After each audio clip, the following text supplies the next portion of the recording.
Well, it is the 28th, the last day of the month of February 2021. Good evening and many thanks for joining us here on TV47 Weekend. My name is Musa Salah. We have a lot lined up for you, but first, the top stories making headlines tonight.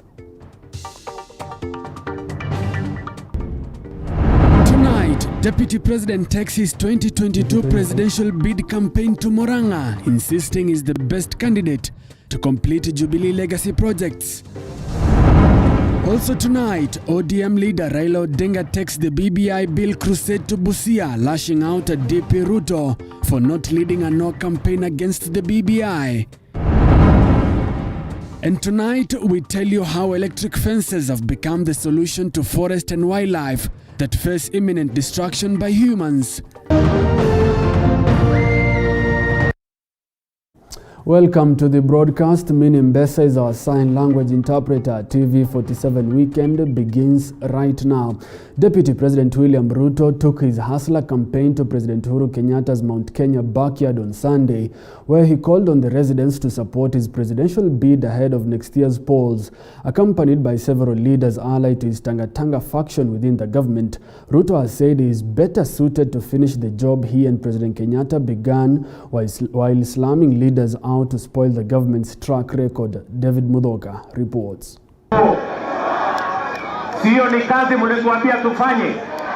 With the political drumbeats rapidly gaining momentum ahead of next year's general elections, Deputy President William Ruto took his hustler campaign to Gatanga Sunday, a region that is perceived to be President Uhuru Kenyatta's backyard.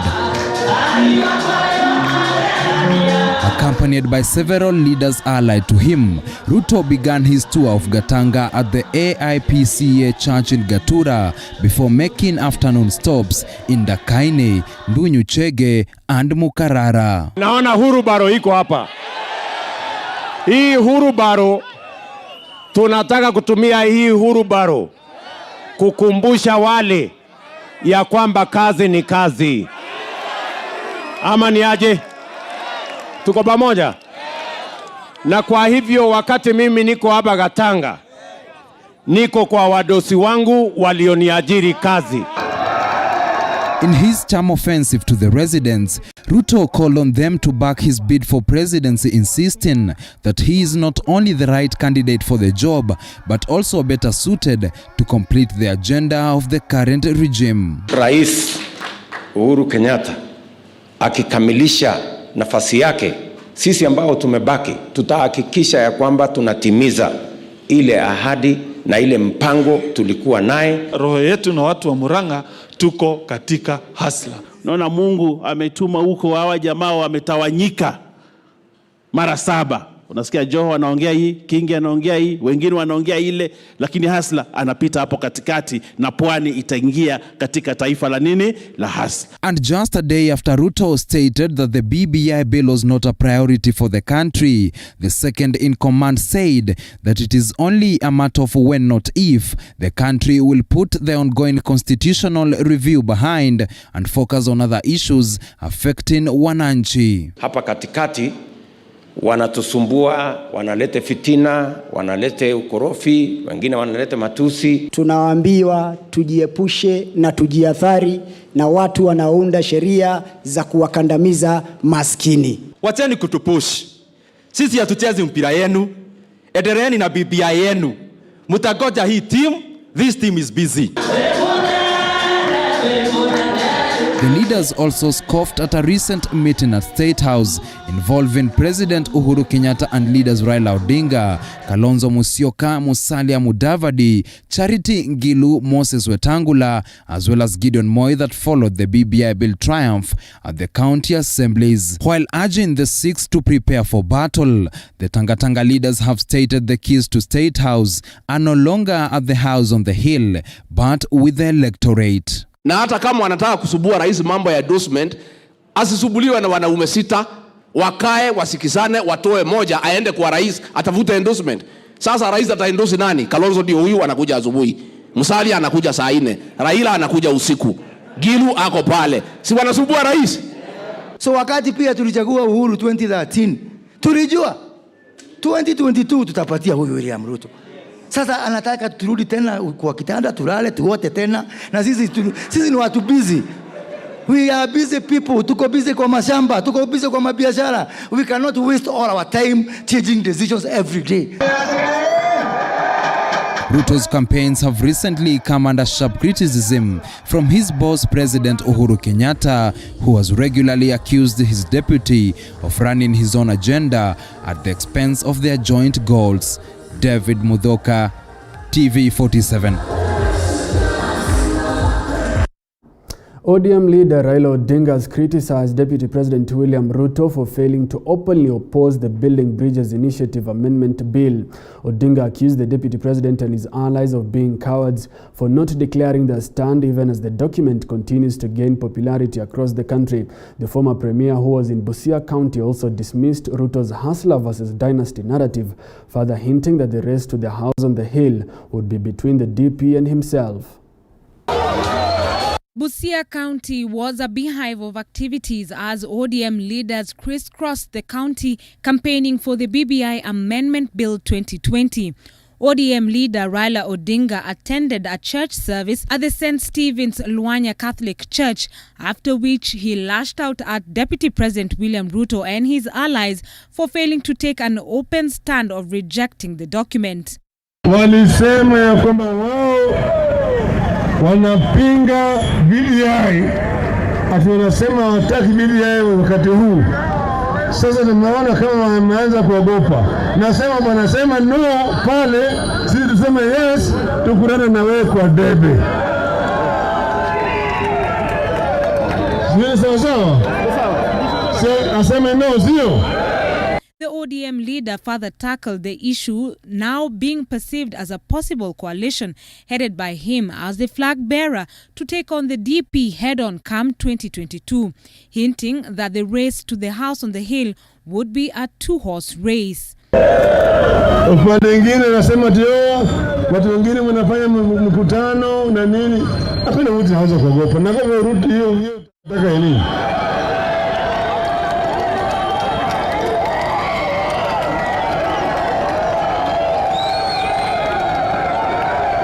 Mnaogopa wewe? Mnaogopa wewe? Mnaogopa wewe? Tulikutana wewe ana kwa ana. Tukutana kwa debe. Wewe unasema tukutana kwa debe leo mkono.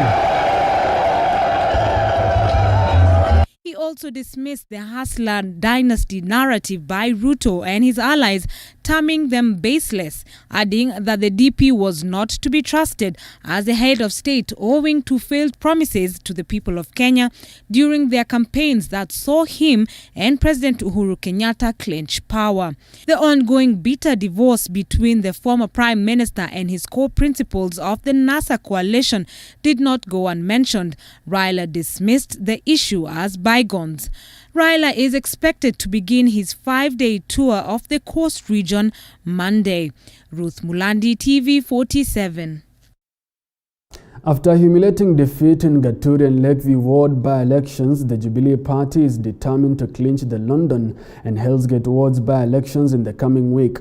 However, the party is facing stiff competition from the UDA counterparts, who have hit the ground running to popularize the new party run by DP Ruto's foot soldiers. In Nakuru's London ward, the Jubilee Party has been accused of voter bribery as the campaigns reach the home stretch. Mwangi Maina reports. It is this video recorded using a mobile phone at an undated time and place, showing a man donned in a red Jubilee Party t-shirt with a shouting inscription, Francis Njoroge for MCA London Ward. Njoroge is a Jubilee Party flag bearer in the hotly contested by-election that has attracted 16 candidates. Back to the video. The man is holding a lump sum amount of money, possibly a 100 shillings note, and giving 4 notes to each electorate. That is 400 Kenya shillings to ostensibly influence the voters' decision to vote in Njoroge. The video causing a fuss on social media, especially with the sighting of police officers and Jubilee's Nakuru West MP Samuel Arama in the vicinity. A week ago, police violently disrupted a meeting by UDA members in London that was to popularize their candidate in the ward. Police lobbed tear gas, forcing the meeting led by Nakuru Senator Susan Keheka to abort. After a humiliating defeat in Gaturi and Lakeview wards by little-known parties friendly to the United Democratic Alliance, the Jubilee Party is determined to secure victory. The Jubilee candidate can now smile after ODM candidate Stephen Ocheng withdrew from the race on the favor of his Jubilee counterpart, but Ocheng claims he was not consulted. The by-elections are significant to the two parties, going for each other's jugular ahead of the referendum in the offing. The parties are deemed to be using the outcomes of the by-elections to weigh their political muscles at the grassroots levels. Mwangi Maina, TV47, Nairobi.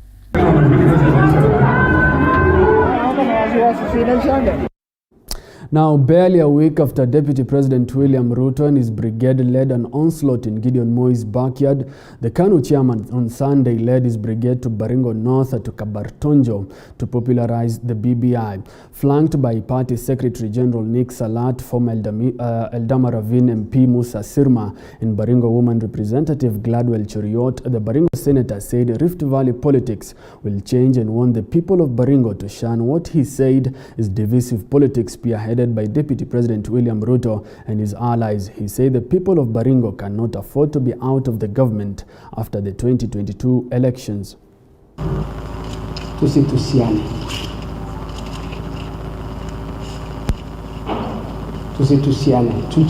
Tuheshimiane. Kama ni mheshimiwa senata leo, tumheshimu. Kama ni mheshimiwa Raila kesho, tumheshimu. Kama ni mheshimiwa Deputy President William Ruto, tuheshimu. Kama ni mheshimiwa Uhuru Kenyatta, tumheshimu. Tuheshimiane. That is a very big message to form a statement kwa niaba ya viongozi wengi Kenya hii. Hiyo ni kuambia nini? Mkae chonjo. As MCS, lakini wananchi bado wako na time yao ya kuamua. So hatujawaamulia. Wananchi bado wako na wakati wao na watapata nafasi ya kuamua wakati kura itaenda kupigwa. So si tunaambia tu wananchi, chukueni jukumu ni lenu, mtapigia BBI vile msome na mupige. And ANC party leader Musalia Mudavadi has refuted claims that he will be endorsed by President Uhuru Kenyatta to become the 5th president of Kenya. Mudavadi has urged Kenyans to choose leaders based on their manifesto and merit. Mudavadi was accompanied by Nairobi Senator Johnston Sakaja in Imenti, North Meru County, where he attended a church service. Mudavadi's sentiments come a few days after a meeting at State House with President Uhuru Kenyatta, together with ODM leader Raila Odinga, Wiper's Kalonzo Musyoka, Moses Wetangula of Ford Kenya, Gideon Moi of KANU, and Charity Ngilu of NARC.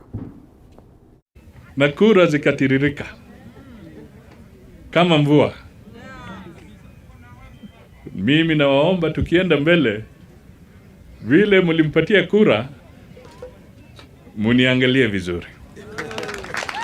Nataka nisisitize, mimi sijauliza mtu yote to step down for me. Wacha tuende kwa uwanja. Tuonane kwa uwanja. Mwananchi ndio ataamua kwa njia ya kidemokrasia. Hii porojo ya kujaribu kusema somebody is saying step down for me, step down for this one. Wachana na hiyo. Sio kwa sababu anatoka kwetu nyumbani. Sio kwa sababu yeye ni Mluya. Ni kwa sababu tukiangalia uongozi ambao tunatafuta Kenya hii, kusema ukweli, this country needs economic revival na inahitaji kiongozi ambaye ataleta watu pamoja. So vile ndugu zangu wamesema, Your Excellency, I think it is time, na nafurahi vile nikiona ukitembea na Gideon Moi, ukitembea na Kalonzo Musyoka, ukitembea na Wetangula, muendelee kutembea pamoja. Na hata viongozi wa hapa Muruki, wewe ukienda ndani ya hiyo gari.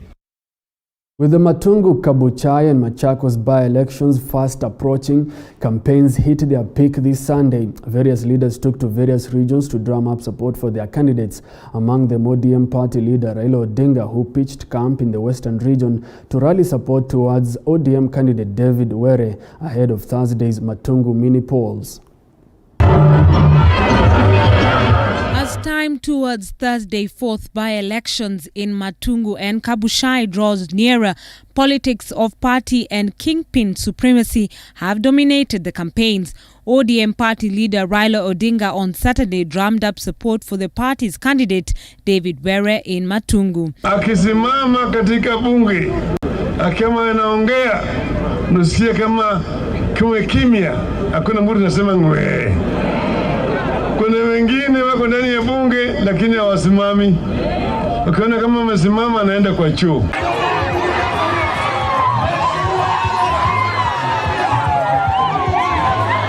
This comes a day after DP Ruto's allies campaigned for UDA party's candidate Alex Lanya in an attempt to test their strength in the region.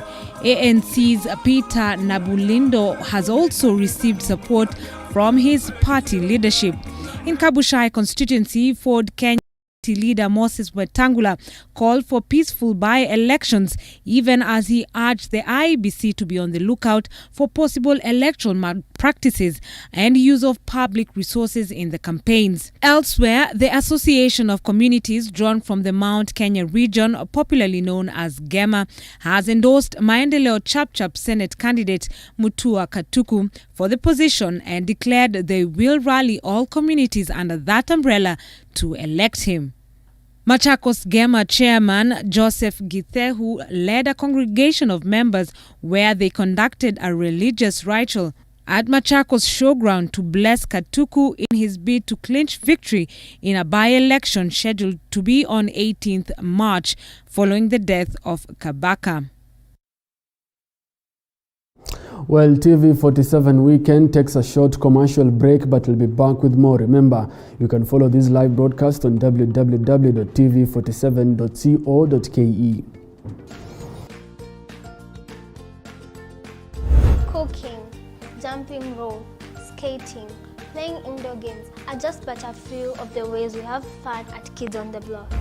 But that can't be all. We also grow and learn. We have science, spelling, and book reading to sharpen our minds.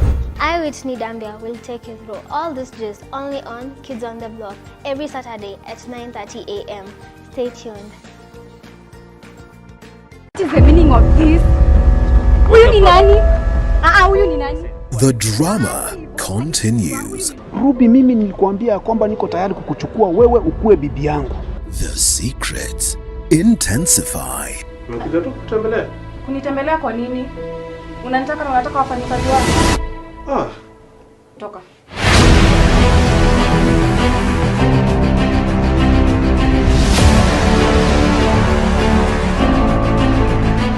Who will win Abel's heart between Ruby and Esther? Watch as the drama unfolds. Plan ya Siri every Saturday at 8 p.m. Your Sunday afternoon plug is right here. Wonder how you sleep at night. We play your favorite jams, not forgetting word of the day. This is the word that you should live with here today, is that whatsoever you need to do does not come from without, it comes from within you. To kickstart your week, join MC Madenge and DJ Tabs every Sunday from 1:30 p.m. to 4 p.m.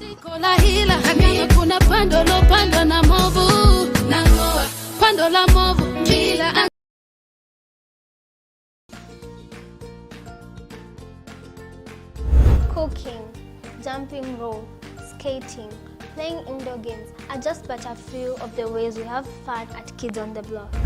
But that can't be all. We also grow and learn. We have science, spelling, and book reading to sharpen our minds. I, Whitney Dambia, will take you through all this just only on Kids on the Block every Saturday at 9:30 a.m. Stay tuned. What is the meaning of this? Huyu ni nani? Huyu ni nani? The drama continues. Ruby, mimi nilikwambia kwamba niko tayari kukuchukua wewe ukue bibi yangu. The secrets intensify. Unakuja tu kutembelea? Kunitembelea kwa nini? Unanitaka na unataka wafanyikazi wako? Ah. Toka.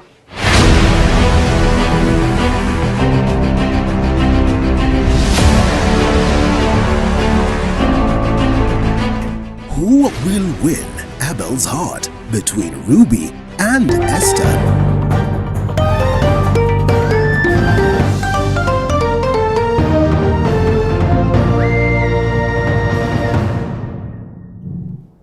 Welcome back. You're watching TV47 Weekend. Jubilee Party Chairman Trans Nzoia Branch Engineer Richard Chesebe has called on the National Governing Council of the ruling party to conduct fresh polls for the party in order to avoid the wrangles witnessed within the party, saying that it might lead to disintegration within the party. Our reporter Boniface Barasa has the details. Those in the ruling Jubilee Party have divided the party into two factions, supporters of the party leader President Uhuru Kenyatta and supporters of his deputy William Ruto. And now the DP and his faction are associating themselves with the United Democratic Movement UDA, which is believed to be Ruto's party to succeed President Uhuru Kenyatta come 2022. A move that has prompted calls for the party elections to end the wrangles. Saizi, iwapo chama cha Jubilee kinataka kirudi maarufu vile ilikuwa, warudi wafanye uchaguzi. Na usipofanywa, sisi wote tutakuwa kwa barabara ya kuelekea kutengeneza ofisi katika kila kaunti ya UDA. Kwa sababu naona hiyo ndio chama peke yake sasa imeanza kuonyesha ni kama wako tayari kufanya kazi kidemokrasia na hawatakuwa ati wanasanya vyama vingine vingi, wenyewe wanajijenga kutoka chini. The party's vice chair David Mradhe has been on receiving end by being adversely mentioned as those behind frustrating DP's Ruto's existence in the party. A move DP's allies says will dismantle the ruling party. PNU ilikuweko, PNU sahi hata haina mjumbe hata moja. Na ilikuwa powerful, ilikuwa hata na president. Rais Kibaki alikuwa rais kwa tikiti ya PNU. Kwa hivyo Jubilee ni dalili, inapofanya namna hii ni dalili za kuisha. Katika kumbukumbu za Jubilee itakuwa ni Bwana Murathe. Kwa sababu ile tabia ya Bwana Murathe ya kushurutu watu wengine, hiyo ndio itamaliza Jubilee. On the other hand, Jubilee Party chairman in Trans Nzoia County Engineer Richard Chesebe has castigated the referendum proponents, saying there is need for the government to relook into issues affecting the common mwananchi rather than the BBI drive. Sentiment that have been echoed by Philemon Samoe, a peace crusader in the North Rift. Kuna watu ambao walitajwa katika hii mambo ya KEMSA. Tukaambiwa na rais ya kwamba siku 21 watakuwa wametangaza na kuwashika wale ambao wamehusika. Nafikiri hiyo ndio jambo serikali ingekuwa inashughulikia saizi, kwa sababu kupitia kwa KEMSA ndio tumeona ufisadi wa hali ya juu sana katika nchi yetu ya Kenya kuliko hata miaka hiyo ingine yote. Kwa hivyo mimi ningeomba serikali itilie maanani mambo muhimu ambayo inahitajika saizi. Let us peg this BBI or the constitutional amendment on the timing and the issues of budget, and let it not be pushed the way it is being pushed. You see, when it is pushed into our throat, it will choke us. There is nothing wrong, even amending this thing starting 2022 when things have stabilized in this country. So mambo ya referendum haina uhusiano na siasa ya 2022. Mambo ya siasa ya 2022 ni Ruto versus wale wengine. This comes barely a day after DP Ruto's visit to Trans Nzoia County, pushing a similar agenda. Boniface Barasa, TV47, Trans Nzoia County. Now, the race to State House is on, although unofficial, and after NASA's messy and noisy divorce, new coalitions are brewing. But with the Mount Kenya region closing off the debate on the BBI bill in the county assemblies, in what was seen as President Uhuru Kenyatta's rock-solid influence in his political backyard, the future may not be so rosy for his newly found bride, ODM leader Raila Odinga. Tonight, we take a look at Kenya's political landscape beyond the referendum. With the constitutional amendment bill passed the county assemblies level on to the National Assembly and the Senate, before Kenyans can go to the ballot to vote for or against the bill sometime in June this year, the political class is yet again on the hunt for President Uhuru Kenyatta's perfect replacement next year. This week, Super Tuesday, in which all the 10 Mount Kenya counties unanimously passed the constitutional amendment bill, solidified President Uhuru Kenyatta's influence in the region, reassuring the president of his rock-solid political backyard. But with the BBI nearly halfway to a referendum, Kenyatta's handshake with ODM leader Raila Odinga may soon weaken. What happened during the Super Tuesday on 24th of February this week shows that Uhuru is in total control of the 10 counties of Mount Kenya. People in Mount Kenya still look, there's no other source of reference that they have except Uhuru Kenyatta. Yeah? He's the one Kibaki bestowed on us until he himself hands over the baton to somebody else within Mount Kenya. We will listen to him. Bado ndio kiongozi wa Mlima Kenya, sababu tukiangalia vizuri hakuna mwingine, na hakika ni kwamba hata wewe ukiangalia kulingana na uongozi yake na vile pia anachukulia watu, bado yeye ndiye mwenye kusema hapa Mount Kenya. Kwa hivyo njia yote mwenye president anasema ama His Excellency Uhuru Muigai Kenyatta yenye atachukua, wengi wetu tutafuata hiyo njia. I see Raila Odinga being a special purpose instrument as far as Uhuru Kenyatta is concerned to make the BBI sail through. It's going to give him proper control over central Kenya. They are going to vote howsoever he's going to tell them to vote. In the process, he gives himself the opportunity to come back as Prime Minister. BBI core principles have not been shy of showing the newly found political love and trust. Just a day after the BBI bill was endorsed by more than the required 24 county assemblies, President Uhuru Kenyatta met Odinga, KANU chairman Gideon Moi, Ford Kenya boss Moses Wetangula, NARC party leader Charity Ngilu, Wiper party leader Kalonzo Musyoka, and his ANC counterpart Musalia Mudavadi in State House to chart the way forward for the BBI train. Today, on behalf of a grateful nation, we convey our immense gratitude to all our county assemblies for their monumental support. But President Kenyatta's choice to select Gideon Moi to read their statement has raised eyebrows, with political analysts indicating that the State House drama was deliberate. The person who eventually read their resolution, their communique, was Gideon Moi. That is not by coincidence. They did not toss a coin to say who is going to read this communique. Gideon Moi's journey has begun. With his replacement in mind, President Kenyatta is said to make a comeback into politics, with more constitutional amendments expected to be discussed once the BBI sails through. With Gideon Moi as the presidential candidate, a Kenyatta-Moi coalition may have Kalonzo Musyoka as his running mate, President Kenyatta as Prime Minister, with Musalia Mudavadi and Fred Matiang'i as his two deputies. We are going through a dispensation of BBI, and BBI is not presidential politics. BBI is a change of constitution, the same thing we went through in 2010. I see him very easily attempting to market Gideon Moi as his candidate of choice. And I see him, after the BBI has transformed the environment, being part of the overall big picture. In fact, I don't see Raila Odinga at all in that equation. I'm seeing Gideon Moi as a presidential candidate. I'm seeing Kalonzo Musyoka as a running mate. I'm seeing Uhuru Kenyatta coming back in that equation as Prime Minister. And then I'm seeing Musalia Mudavadi as Deputy Prime Minister, and possibly Fred Matiang'i as another Deputy Prime Minister. The rest of the people can be slotted here and there.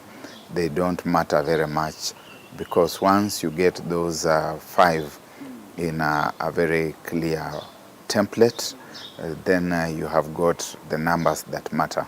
Odinga, possibly reading the signs, has maintained that he does not intend to use the BBI as a backdoor plan to State House next year, as his biggest rival, Deputy President William Ruto, continues with his attempts to woo the vote-rich mountain. Hii BBI si mlango ambao Raila anatumia mlango ya dirisha atiangie na State House. Hapana. Raila kitaka kwenda kwa State House, wananchi watampeleka yeye. Wanatuambia ati wataungana kule Nairobi, ati viongozi wa makabila watatupangia serikali ambayo itashughulikia mambo ya viongozi wa makabila. Mimi nawaambia safari hii hatuwezi kukubali serikali imepengwa kwa misingi ya makabila.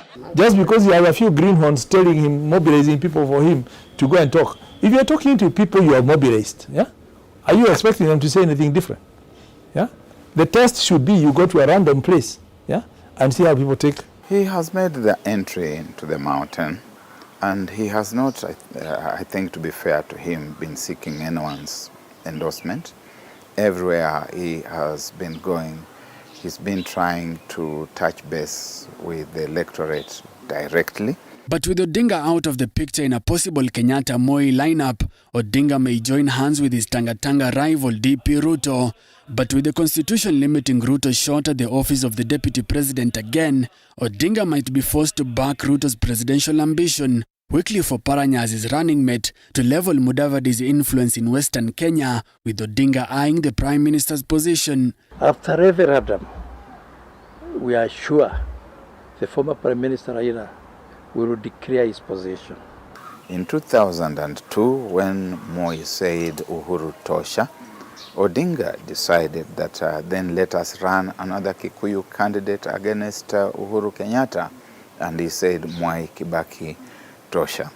If Uhuru Kenyatta says Gideon Moi Tosha, Raila Odinga will say William Ruto Tosha. Then the real reggae can begin.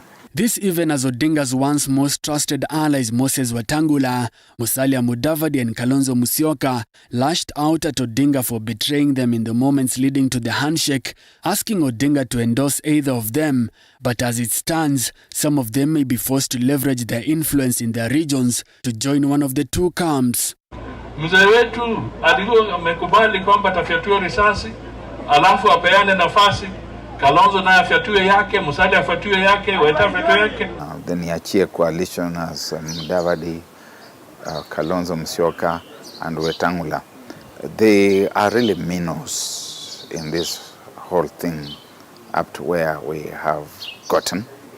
They can say we have got a number of votes from our backyard, but they have got to use those votes as bargaining chips to be accommodated either around Kenyatta and Moi, or to be accommodated around Ruto and or Odinga.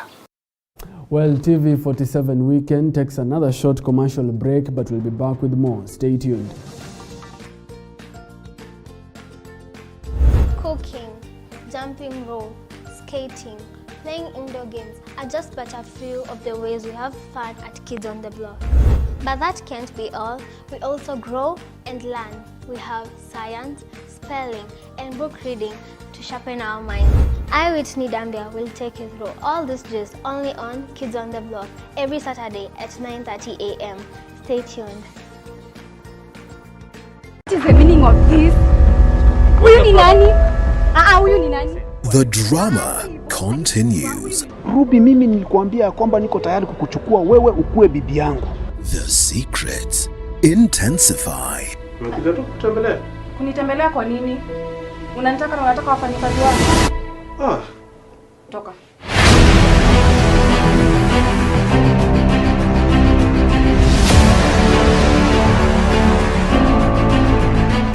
Who will win Abel's heart between Ruby and Esther? Watch as the drama unfolds. Plan Yasiri. Every Saturday at 8 p.m. Your Sunday afternoon plug is right here. Wonder how you sleep at night. We play your favorite jams, not forgetting word of the day. This is the word that you should live with here today, is that whatsoever you need to do does not come from without, it comes from within you. To kickstart your week, join MC Madenge and DJ Tabs every Sunday from 1:30 p.m. to 4 p.m.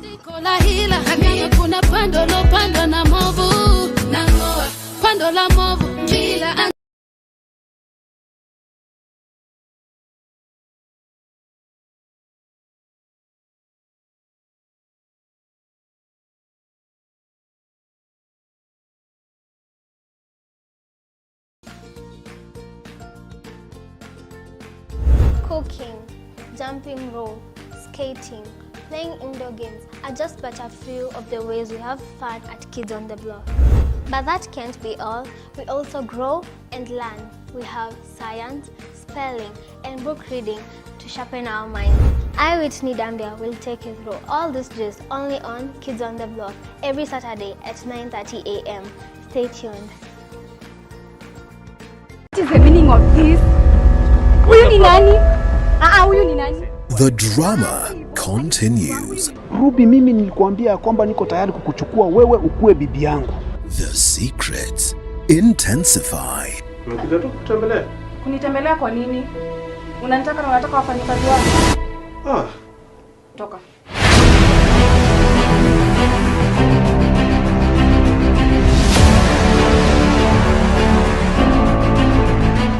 Who will win Abel's heart between Ruby and Esther? Watch as the drama unfolds. Plan ya Siri. Every Saturday at 8 p.m. Your Sunday afternoon plug is right here. Wonder how you sleep at night. We play your favorite jams, not forgetting word of the day. This is the word that you should live with.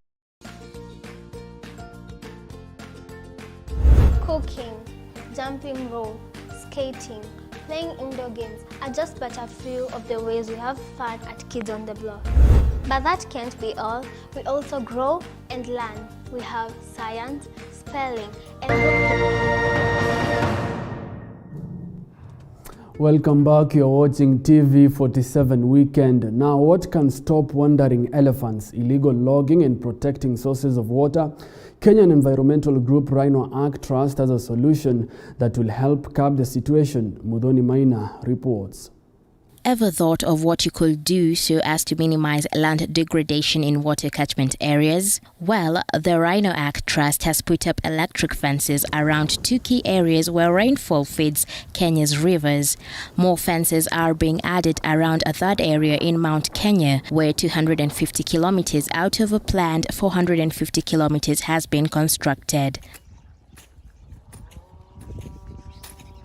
A fence is already encircling the sprawling canopy of the Eburu forest in Kenya's Rift Valley. The 43-kilometer-long fence set up in 2014 cut rampant illegal logging and charcoal burning to almost nothing. My name is Joseph Mutungu, and I'm the fence community manager working with the Rhino Ark. And I'm based here in Eburu. And this fence, the Eburu fence, which we are working on, it's really important because it's solving the conflict between the human and wildlife. Alarms on the fence alert rangers to any breach. Rhino Ark Trust estimates that its fences protect 570,000 hectares of prime mountain forests that are Kenya's key rain catchment areas. It's completely done. We did about 43.3 kilometers, and it's done now. And now the work we are doing now is to maintain now the fence itself, and also to do the sensitization to the community so that they can be able to own it. Kenya aims to increase its forest cover to 10% of its landmass by 2022, attaining the standard set by the United Nations from about 7% in 2015, according to data from the Ministry of Environment. Private conservation groups are of vital help, and fencing is being used more often after the success of the Eburu project. The fences help protect wildlife from hunting and trees from being chopped down, but they do not cut off local communities. Rhino Ark encourages the Ogiek community in Eburu to harvest honey and wild fruits. Hatukuwa tunategemea kitu ingine. Ile kitu tulikuwa tunategemea asali, nyama, vitu kama hizo na hii matunda ya kichaka. Local farmers who had planted potatoes in the Eburu forest have been resettled in land adjacent to the forest, where they grow fruits like tree tomatoes to ensure there is adequate rainfall. Sasa unajua hakuna season. Kama mwezi sasa ingekuwa hakukuwa na green hapa. Sasa kungekuwa kumekauka kabisa. Mwezi wa Januari na hakukuwa kuna na green hata. Lakini sasa unaona green iko mingi. Sasa hiyo mambo ya environment imechei sana. Muthoni Maina, TV47. Well, they say good deeds are through like-minded nations and people. Half a century after serving God and humanity in different parishes in Kieni constituency, Father Romano Filipe from Italy is finally a Kenyan citizen. This is after the Ministry of Interior and National Coordination through the Minister of Health Mutahi Kagwe presented a certificate of citizenship to Father Romano at St. Peter and Paul Catholic Church in Nairutia in a colorful ceremony rather. Speaking after presenting the document to Father Romano, popularly referred to as Murithi by his flock, Kagwe said the decision was reached after seeing the transformation done by Romano in Muginda, where he has served for 33 years after he was transferred from Narumoru parish, where he had served for 17 years. Kagwe, in addition, said that Murithi can now apply for his national identity card at his area chief office without any hindrance. Appreciating the certificate, Romano said that he will continue serving the people through Father Romano Foundation that was launched today.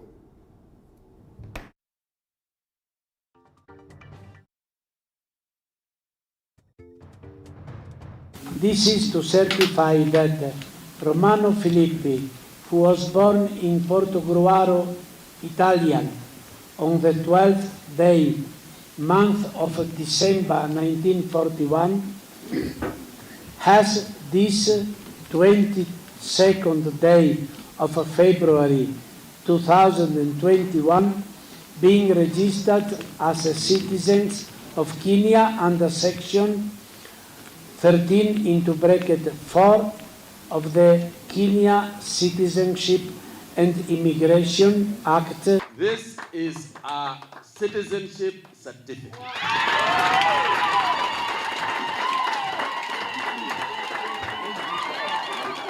Sasa, if you want an ID, uende kwa chief akupatia ID. If you want a passport, you go and get your passport. You are officially a citizen of the